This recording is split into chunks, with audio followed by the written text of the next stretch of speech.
but we're going to go ahead and kick things off. So to do that, I'm going to go ahead and turn things over to Jen Pirtle from ETA. Jen, take it away. Hi, everybody. Thank you so much for joining us for the second week of the Institute.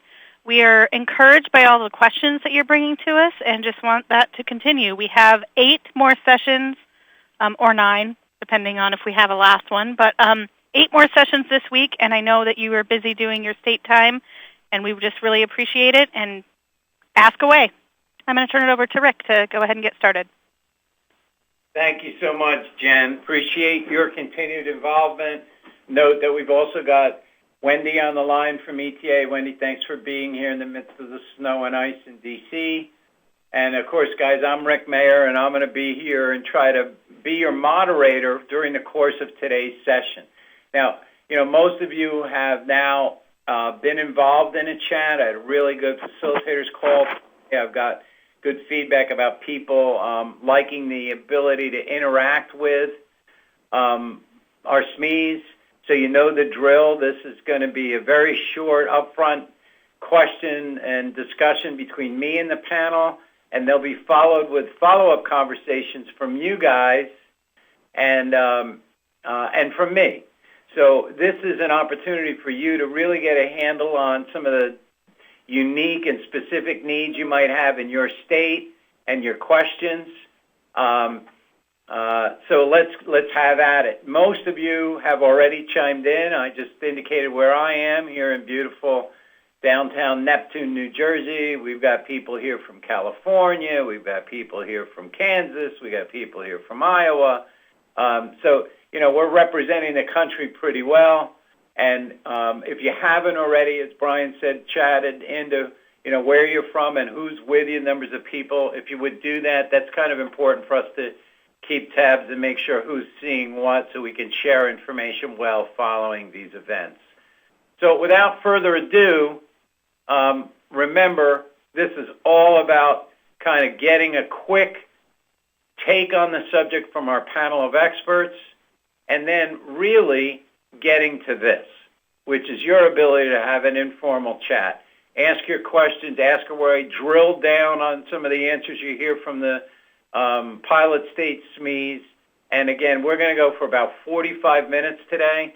So we will take any of your questions that come in late that we don't get to and get back with written answers. But it seems like, so far 45 minutes has provided ample time for people to kind of have a really robust exchange. So you're starting to get to know these folks now, and particularly their levels of expertise and engagement with the subject matter on social media in general. Today we're focusing really on engaging the business customer with social media and virtual services and obviously talent communities, which Mike exposed us to in the kind of kickoff webinar for the social media track. But so Joanna Palladino from New York and Michael Ellsworth from Minnesota and Darlene Konopsis from Idaho. You've heard them before, and today they're just going to kind of expand on what you've heard in the past, and most importantly, give you an opportunity to kind of come back at them with questions that are particularly relevant for you and your state. So Joanna and Mike and Darlene, again, I want to thank you for being with us today.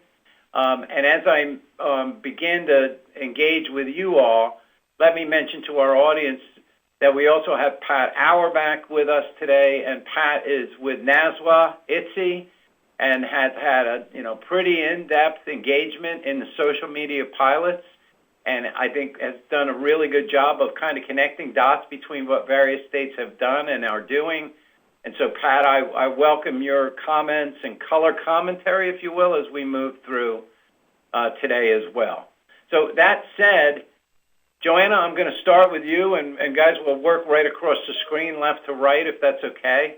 And I want to kind of get the conversation started by asking you generally, based on your experience, and it probably varies state to state, I don't know, but what virtual services, in your experience, are employers showing the most willingness to embrace with and why? That's kind of my opening salvo. And if, give a few minutes each, if you will, on your thoughts on that subject. What virtual services do you feel employers are showing the most willingness to embrace, and why? Right now in New York, we're seeing a big push toward consolidating all the various state funding opportunities through grants, regardless of the state agency. So a lot of your states probably have already done this, but we may have been a little slow to it in New York. But we have an online application process where we have, I think at this point, 23 agencies and authorities who have their workforce, business, and economic development related funding source in one streamlined application that businesses fill out. And that application is almost like TurboTax, where it tells them, ask them certain questions, and based on the response of the questions, it actually suggests alternative funding that they may not have considered, and also then supplies their funding request to all of the state agencies that they would be funded by or could potentially be funded by. So one of the big things that we found from business in New York State is that they want one streamlined, simple way of applying for, any workforce development, any economic development, any business-related funding in one sort of online, easy application. So that's what we have right now in New York. It's about our third year. We call it the Consolidated Funding Application, and it's our third year that we've sort of been rolling that out. And we're adding additional agencies and authorities to that every year. The other thing that we're seeing quite a bit from our businesses is that they want, an online resource for anything that can meet all of their business needs. So the Department of Labor is working with our Economic Development Authority, the Empire State Development Corporation right now, to be able to streamline all of the business and workforce development related employment information, economic development information in one centralized location. And that's really, a lot of work because we have so many different agencies that, may touch on that, whether it's our Department of Tax and Finance, et cetera. We're also seeing, even just on a small level, that some of our businesses are using social recruitment for, virtual services, or they like social recruitment for virtual services, using social media for marketing. We've heard directly from our businesses that they prefer to do, especially our large and mid-sized businesses, virtual career fairs instead of spending all day at a live job fair. So those are some of the things. But to be honest with you, when it comes to the businesses that we work with directly, we don't know the level of what they're really looking for. So we have a business survey that's being issued to all of our business customers in concert with our Economic Development Authority, the Empire State Development Corporation. So based on that survey, we're hoping to get a little bit more insight on some of the additional services that our businesses are looking for. Joanna, that's very interesting. I mean, here's a state, for those that are listening, in the form of New York, that has tackled, and to my knowledge, New York is the only state that has tackled all of the so-called transformational elements in the original vision document that came out from the state work groups and from ETA. And you've been at it for quite a while, and I know are doing some amazing things. And yet, as you answer this question, you say, there's some things you still don't know, and you're engaged in now another survey. And again, I guess that kind of indicates the need that there's no static answer to any of these questions. It's evolving and it's changing quickly, and part of any state's job is to find out kind of where things are headed and try to anticipate and stay on the leading edge of what businesses want and expect. Yeah, and we're trying to link our job zone system, which is our online reemployment system, and our talent, bank, with an easy sort of dashboard for our businesses, so that they can do a talent pool analysis. So whether they're moving to our state or whether we're doing, more economic development or expansion, we're able to, show them who we have currently in our database of talent, what is available based on, knowledge, skills, abilities, education, et cetera. That's kind of interesting, too. We're going to want to talk more about it as we move on. And one other thing that I'll come back to you on later, and we'll move to Michael next, is interesting that, this thing gets life, doesn't it? And the next thing you know, you're starting to do more and more with partners like EchoDev and others. And we heard from, I believe it was Illinois this morning, when they were starting to tackle for their strategic plan, the SSO, in my facilitator call this morning, they found that there's a statewide initiative to do the same thing across education, human services, EcoDev. So, I mean, these initiatives start to get legs, and they become very broad. It's very interesting. So, and I know that part of the challenge for our implementer states is to understand that and to figure out how to leverage it, and yet be sure that they're not boiling the ocean and they stay focused. So I imagine there'll be some questions about that for you and for others as we move forward.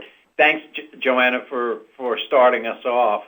And Michael, I'm going to turn to you now with that same question. I mean, from your experience in Minnesota, what virtual services, what social media functionality do you think businesses are most willing to embrace, and what are they looking for us to do for them, if you will, in the short term? Well, picking up from what Joanna said in terms of partners, our state colleges group has done an awful lot of listening sessions over the last 18 months with employers, and they find that the employers want several pieces of labor market information, most notably the graduates, where the graduates are from the state colleges system, and what skills particularly do they have, and they want very detailed information about the skills. They also are looking to the educational institutions and others to provide direction, interestingly enough, on technology, which oftentimes we think of private sector having a better handle on. When it comes to social media, it really depends an awful lot on the industry you're in and where you're located in the state, how interested you are in interacting with social media. We hear from some of the manufacturers out in the northwest section of Minnesota that they are very unfamiliar with social media and don't really view it as a professional source of information.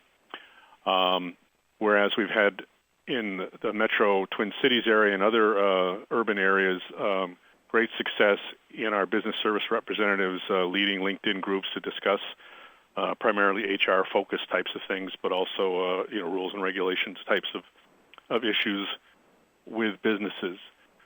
And of course, the thing that I'm most concentrated on right now is the Talent Community Initiative that we're doing, and we have seen quite a lot of interest there. In fact, we just released our latest survey last week asking businesses a variety of questions about what their interest might be in various aspects of a virtual community, a talent community. And we're getting pelted with questions and wanting more information, wanting to know more about the concept. So we've been very gratified to find that, in the initial less than a week that it's been out, there's been an awful lot of interest.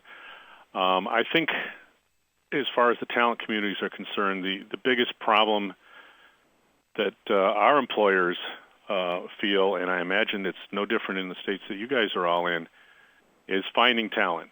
Our LMI folks say there's really not a shortage of talent. There's a shortage of knowing where the talent is and who the talent is.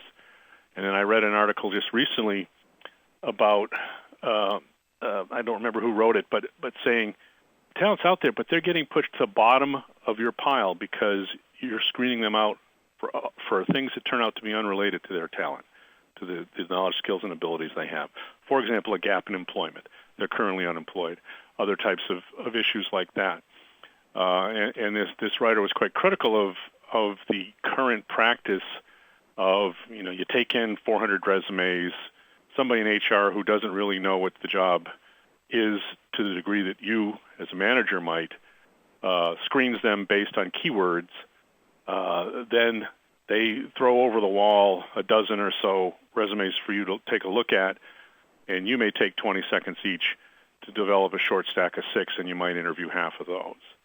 Right. The talent community resonates with people as a way to have a higher bandwidth conversation with that talent, and to be able to understand. Well, you got laid off and all, but boy, you sure know EDI, or you sure know this how to run this machine, or you sure know the subject matter that I'm really most interested in a new hire having.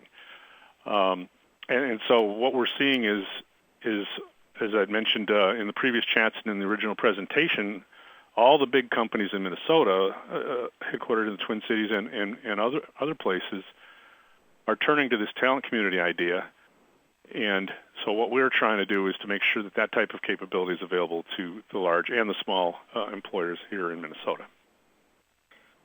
You know, Mike, these, I think talent communities, I'm guessing for some folks involved here in this, was something they didn't expect to hear, and they're still trying to figure out Facebook and Twitter and, you know, whether to use this as brand awareness or to use it for online virtual services like job fairs.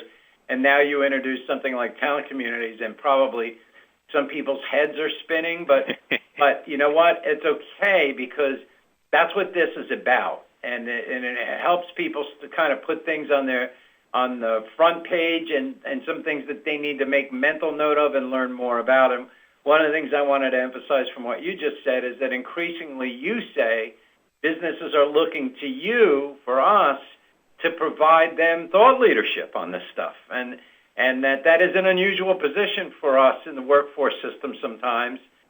In some ways it's very helpful, because for a number of years people had written us off as just faxing them resumes from people who were unqualified. So the fact that they're even asking us and considering us that way is a hopeful sign. I'm going to want to follow up on that with you, and I'm sure our audience will have more questions about talent communities. Thanks, Mike, for kicking that off and teeing us up for further conversation. I just wanted to make one more comment on that. It's funny because we got the original idea from industry, as I'd mentioned in the previous times that I've chatted here. Blue Cross Blue Shield came to us and said, well, here's what we're doing. How can you help us? Can we get a feed from your labor exchange, from the job bank? Can we do this? Can we work together and collaborate? And now we're kind of turning around and kind of broadening that best practice so that it's available to others. Yeah, and there's nothing wrong with that, and probably what their biggest wish, Blue Cross, would be for you to do more so that they have to do less. So it's all good. All right, awesome. Thanks, Mike. I'm going to go to Darlene real quick. Darlene, again, that same question. In your experience, where is business kind of focused, and what are they hoping for in terms of social media tools and virtual services from you? Well, just to kind of piggyback on what my other friend said, we have a couple of partnerships that we're working on. One is for kind of a high-tech microsite, and it's with the Boise Valley Economic Partnership. And the idea, it's basically a talent attraction website for high-tech jobs. So it's, listing some of the high-tech jobs that are in Idaho, because many people are surprised that there is high-tech here. Why would you want to move to Idaho? What does Idaho have to offer? And then some real-world testimonials from people who have moved here and, what they found and what they like about the area and their jobs, that type of thing. And then the other one is not launched yet, but it's a business site, and it's a partnership with several state agencies where it'll be a place where people who are starting businesses or have business questions can raise those all in one place. So, what do I need to set up my business? How do I register? All of that type of information all in one place. And right now they're taking an old site and information that is out there and moving it over and kind of figuring out what information needs to be out there. But so it's in the beginning stages. But it'll be working with a lot of state agencies in Idaho. Awesome. And very interesting, and I'm hearing that now, really from a lot of states that, business is expecting us to work together and in more significant ways. I mean, we talk and later today we'll be having another chat on the IWR and WIP tools, the technology tools that give us a single sign-on and a single platform, a front door for job seekers. And now from 2 of the 3 states, we're talking about trying to do that same kind of thing across multiple agencies for business.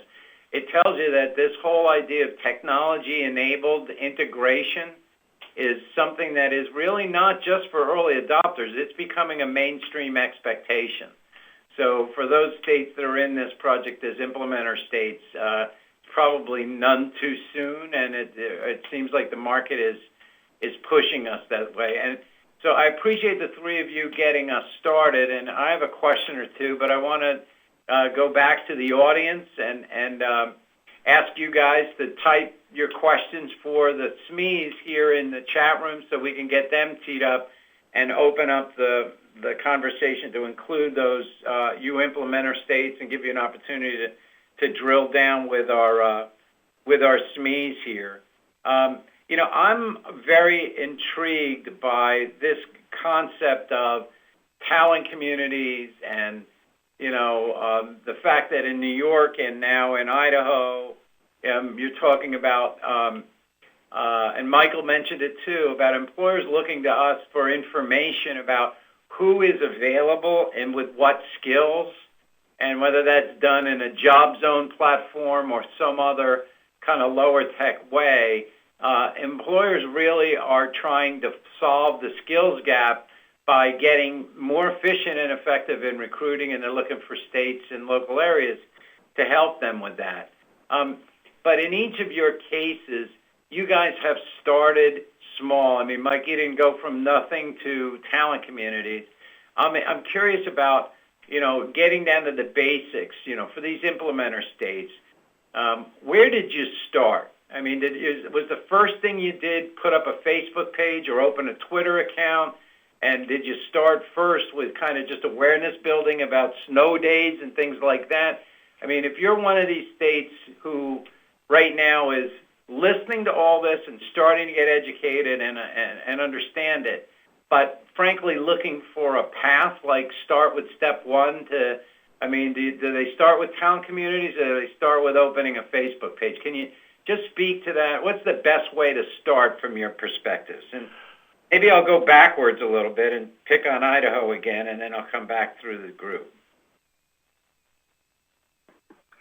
How did you start in Idaho? Was it Facebook or was it Twitter, or how did you work through the maze to decide where to begin?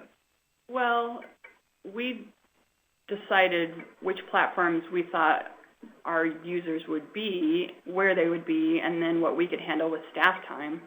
And so we picked the ones that we thought, we'd find the most users, being the obvious ones, Facebook, LinkedIn, and Twitter to start with. And you just need to have a presence and a consistent presence so that people know they can keep coming back to you.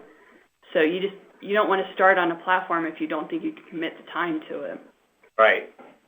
So you started with Facebook, LinkedIn, and Twitter, and I looked at Joanne, one of the comments that I saw from your experience in New York. You saw that employers, both employers and job seekers, seemed at various levels to be very much willing to start and to be involved with virtual career fairs online. And I saw another stat where in your survey results, your job seekers said, I'm really kind of savvy at online job search. Yet only 34% of those who said they were savvy had a LinkedIn account, which tells you something. I mean, sometimes you learn a lot through these surveys. Where did you guys start and why? Well, we already had an existing communications platform, and it was primarily done to either reach out to media outlets, or it was done initially to reach out to job seekers and share information regarding unemployment insurance.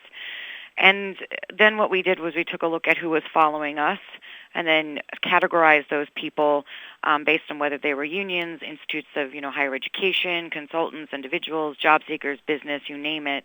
And then we met with our business services staff and got a list of our businesses that we currently had accounts with that we were providing, business support to, and then search for those businesses off of either their website, Google search, and, any of the social media tools we were looking at to see if those businesses were currently using social media as well.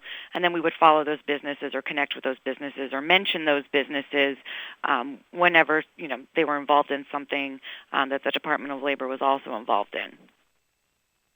Awesome. Michael, how about you? What's your experience? Well, one of the very earliest efforts actually was with, I run the Career One Stop program, with the Career One Stop staff back in 2005, doing podcasts and posting videos starting in 2006 on YouTube. But from that learning, I'm not sure when my agency began tweeting, but it was fairly early on. and actually the LinkedIn practice kind of got started in the field, where the various American Job Centers out in the field, people saw LinkedIn as a way to run groups. So we probably had, when we first started 2 years ago to survey them, there were probably 20, maybe 30 groups, and there's only like, I don't know, under 40 AJCs in the state. And there were 20 to 30 groups being run ad hoc by people with no training and just because they had an interest. And some of them were veterans groups, and some of them were other special purpose types of groups. And I don't know who may be familiar with LinkedIn groups, but it's basically a discussion group. Somebody can post a comment. People can comment on the comments.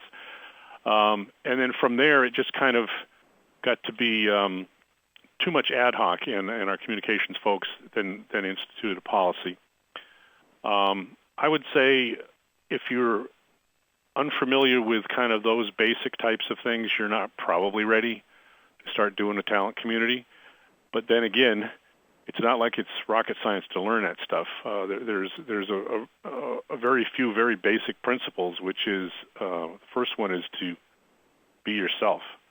To try not to just post press releases, for example. I'm sure that's the way. I haven't done the archaeology, but I'm sure that's the way we started here at Deed, is posting press releases and kind of repurposing the same marketing materials that you have. But it's not social media is social, and press releases aren't social, and organizations aren't. You know, there are entities that aren't really seen as social. So the idea is to connect with people and form those relationships. And so if you wanted to start a talent community, you would not necessarily need to have that kind of background in using other social media, because probably you're going to do like what we are, is you're going to find a vendor and you'll learn their software. But the more important thing is learning how to react to negative posts, for example, which generally the recommendation is ignore them, or if you don't ignore them, if you can't say something nice, don't say anything. So there's these very few, very basic principles that you'll need to know in order to start using social media at a fairly high level. You're going to need to experiment. You're going to need to do surveys and experiment with ways to draw people in, figure out what it is that they want to, what they want to hear from you, the kinds of things that they will engage in with you. There was a famous flap about a year ago, and General Motors decided they were going to pull all their advertising from Facebook, and they said it didn't work. Well, if at that time you had gone to General Mills' Facebook page, and all it was is, here's the new Corvette, here's the new Chevy Cruze, here's the new this, here's the new that. And it wasn't, what do you think we ought to put in our next car? What do you tell us some great stories of how your Chevy truck helped you out of a jam, or whatever it might be. So those are the things you have to learn, and the technology is not that hard to master, really. I think that's all some really valuable stuff. And, for folks that don't know any better, and Brian, in a moment, I'm going to ask us to move away from this. I notice we've got like 9 people connected from the States, plus some others. I'm going to ask that we go to an open phone line. The States, if you've got background noise, please use your mute button. Don't use your hold button. We don't want to hear your Christmas music quite yet. But I'm going to open up the phone line. So I see there's a message on here, a question from Matt, and I'm going to come to Matt for a minute. Let him pose that to you himself. But the conference is now in talk mode. So now we've opened the lines, but in following up just for a minute on what Michael said from Minnesota, for those of you who don't know, I've always been intrigued with the work that was done in the Houston WIB. As a result of cutbacks in NASA's budget. And these guys opened up they did online virtual fairs, job fairs, and a community of practice, if you will, a dedicated sector-based site on LinkedIn. It cost them nothing. and they're placing people from NASA in jobs as far away as Singapore, literally all over the world, using that LinkedIn online. And you know what, Mike? It's probably a very basic kind of a talent community. And it costs nothing to get started, and one of their job developer case managers in the One Stop just takes posts that jobs that are going into the labor exchange that have to do with that particular sector, aerospace, and they're bringing them over into this community, and people are following it. And that's both employers, by the way, and job seekers. So it's a fundamental early stage type of talent community done on very little budget. And for anybody who's interested, go to LinkedIn and search aerospace groups or something. You might find it. I don't know. But it's a very interesting use, and they're not the only ones doing it. I want to turn to Matt, though. Matt, if you're there, why don't you ask the question? Just on your phone should be open if you haven't muted it. And guys, yeah, for the panel, Matt's asking about how you contain your voice on your social media platforms for each audience, and whether or not you have that. Matt, are you there? Can you chime in direct? Yeah. Can you hear me? Yeah, we can. Yeah. So the question is, if you're using a platform, say a given audience, like you're using your Twitter account as how you connect with job seekers, how do you make sure you have one consistent voice as a state, or do you have multiple voices? So if you have different, you can imagine different departments or different parts of the state, wanting to have different voices or different messages for job seekers. So how do you need to have one voice, and if you do how do you manage that? Wendy, can I start with you on that? I'm sorry, not Wendy, Darlene. I'm reading Wendy's name on my screen. Don't scare me like that. Go for it. We do have one voice here in Idaho because all of our local offices, it's all ours, they're not separate entities, so to speak. And so it's probably a little easier than it would be in some states. We have the state outreach team, which we talked about last time, who provide suggestions and ideas and topics and whatever, but ultimately the message is coming from the central office. So I guess it's in that sense it's not too hard to coordinate because we're trying to make sure everyone has a voice and can get their message out from their local offices. It's just that we're controlling, the timing and that type of thing from here. Yeah, and I noticed that's why I came to you, Darlene. I did notice that. We're going to talk a little bit more about it in tomorrow's general session webinar. Joanna, anything to say on that topic? Well, if you're looking at having a single voice about reemployment services or about business or anything regarding economic development and workforce development, I think it just depends on your state. But in our state, everything comes from the second floor of the governor's office, and all of the public information officers work together across agency heads, and they answer to the chief public information officer over in the governor's office. And what they do is they make sure that they are consistent across message and across voice, and then they give certain agencies the responsibility for issuing, something on social media in conjunction with an announcement from the governor's office, etc. So the governor will announce something, and then the Empire State Development Corporation will announce, and then, either the Department of Labor will announce it, or they'll retweet something from ESD. But basically, the message is pretty clear that the governor's office is the one sort of, creating that one voice, and the rest of the agencies, public information offices and communications offices then follow suit. So it's got to come from the executive level for you guys. Yeah, that's very interesting, and I imagine is that contained somehow in your policy, or have you just kind of integrated it into your standard kind of communications protocols? That's our standard protocols. Yeah. And it has been pretty much consistent across all of the governors we've ever had in the state of New York for the most part, that I've seen since I've been here. Yeah, and it just makes sense, right? Because they want you to be able to communicate, but they want to make sure that there's a sandbox that people know they have to stay within. In the state of New York, education and state comptroller's office are the only government agencies or authorities that do not answer specifically to the governor's office. Everything else answers to the governor's office. So we can't control necessarily what state education department says or what the state comptroller's office does, but the rest of the authorities and agencies answer to the second floor. Awesome. As we're waiting for, I see Todd's coming in. Nuts and bolts about the maintenance of your social media platform. Todd, are you there? Speak up. I'll let you pose your own question. Yeah, I had questions mentioned earlier today. We're really interested in the nuts and bolts and what we need to get ready for as far as staffing on this.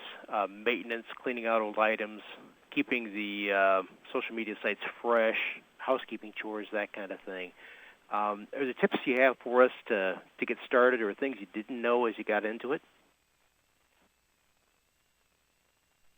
So once you get this monster built, how do you feed it, guys? Yeah, that's right.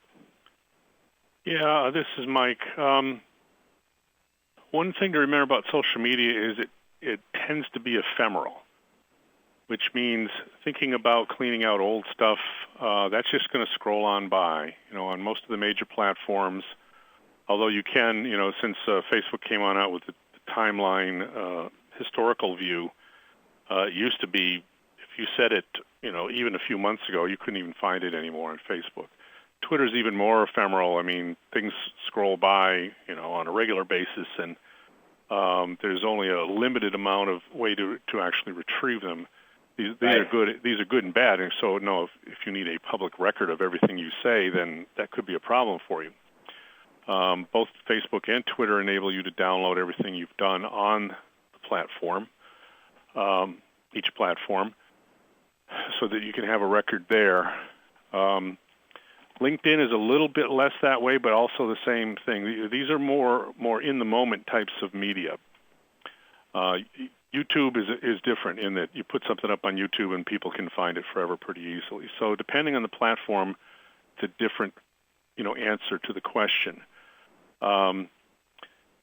Here in Minnesota, we're somewhat decentralized. Anything official coming out of my agency goes to our communications department, and it's edited. And we have a social media coordinator who does the bulk of the posting on our Facebook and our Twitter. But there are also some other people who represent their various programs and divisions within our agency.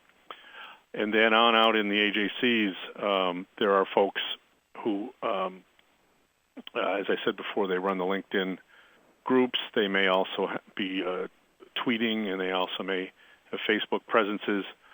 And, of course, the policy is that they have to take the training, and they have to, agree to abide by the overall communications policy of the agency, which is you don't represent official policy unless you're deputized to do so. So I wouldn't say it's overwhelming. We have, I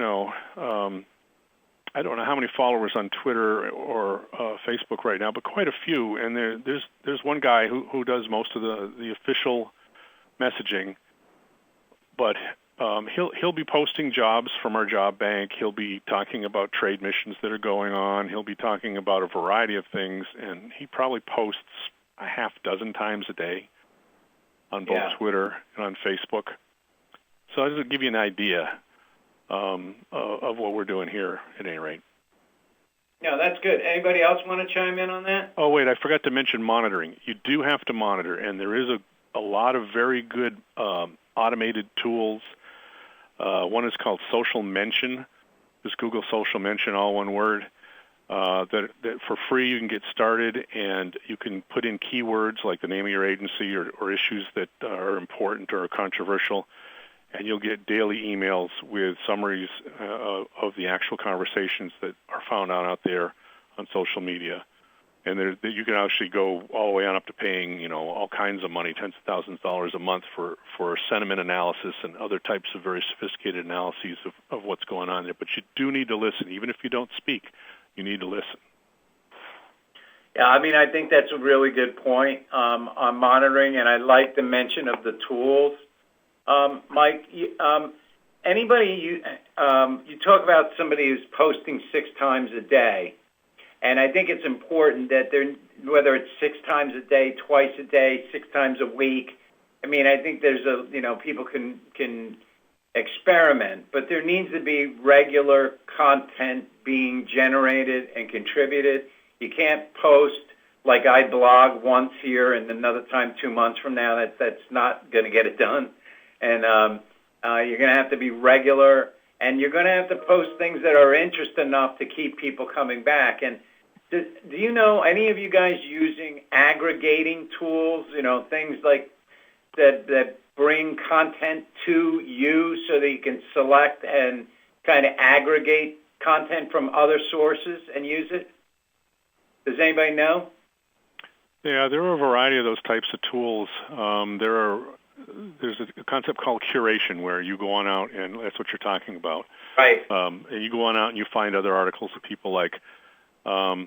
You can use tools such as Hootsuite, for example, that will allow you to organize the stream, which could turn into a fire hose if you're following a lot of people, and put people in what are known as Twitter groups, and you can follow those people and then retweet them and schedule them so they can go throughout the day rather than all at once, so you can do up a whole batch of them. Buffer is another one, bufferapp.com. There are more sophisticated curation platforms like Scoopit, at scoop.it.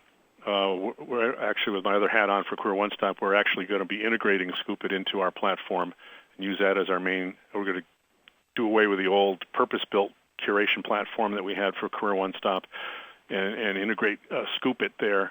And that will give you lots of suggestions on the topics that you may want to curate. You can select the keywords that you want to see, and they'll show you material from the Scoopit platform and also from Twitter feeds and other types of searches. There's just all kinds of tools out there to help you with that. Yeah, and guys, we're running long on time. I have one 30-second answer question, and then I want to make a closing comment because unfortunately there's never enough time for conversations like this. States, please go ahead. If you have additional questions, post them in the chat room.